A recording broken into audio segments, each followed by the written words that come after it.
আমার সন্তান থাকুক সবসময় সুস্থ সবল এবং সবথেকে জ্ঞানী বুদ্ধিমতী ও বুদ্ধিমান।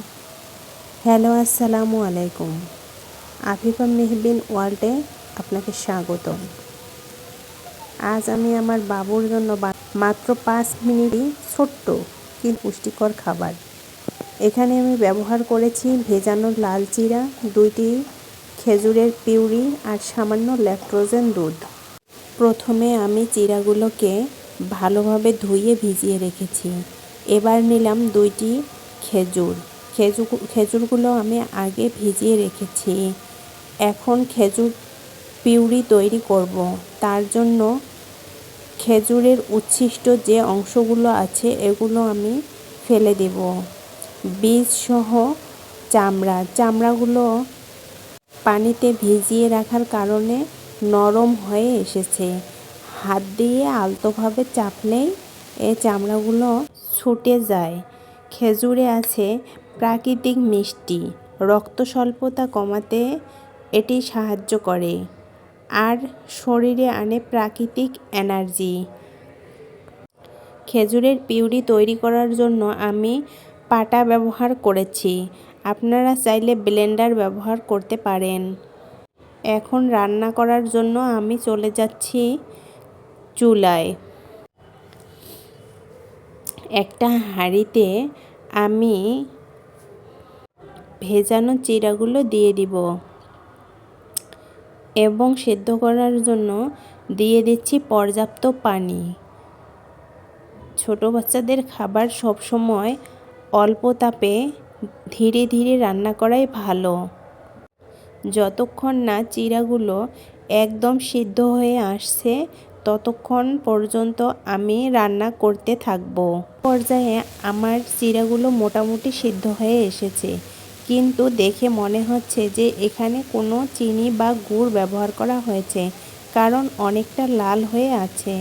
আসলে আমি এখানে কিছুই ব্যবহার করিনি, ব্যবহার করেছি লাল চিরা।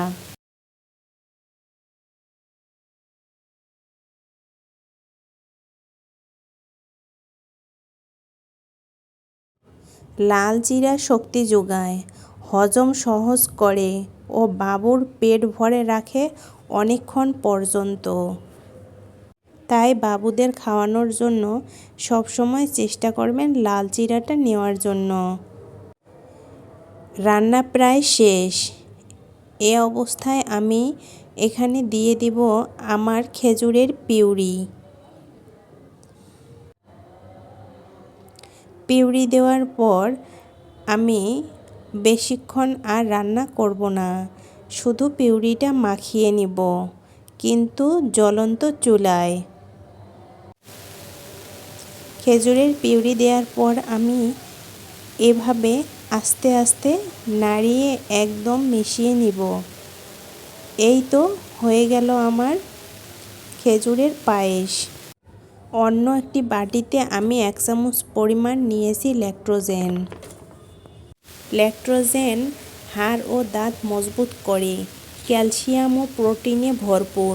বাবুর সুস্থ বেড়ে ওঠার জন্য এটি খুবই জরুরি। আপনারা চাইলে এখানে ব্রেস্ট মিল্ক অথবা অন্য মিল্কও ব্যবহার করতে পারেন।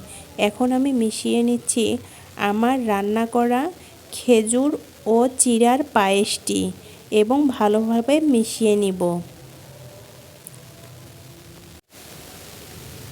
এখন আমার বাবুকে খাওয়ানোর জন্য সম্পূর্ণ পায়েসটি রেডি। সব মিলিয়ে এই খাবারটি হলো চিনি ছাড়া, প্রিজারভেটিভ ছাড়া, শুধু ভালোবাসায় ভরা একটি বাটি। আলহামদুলিল্লাহ, আমার বাবু মন দিয়ে খেয়েছে।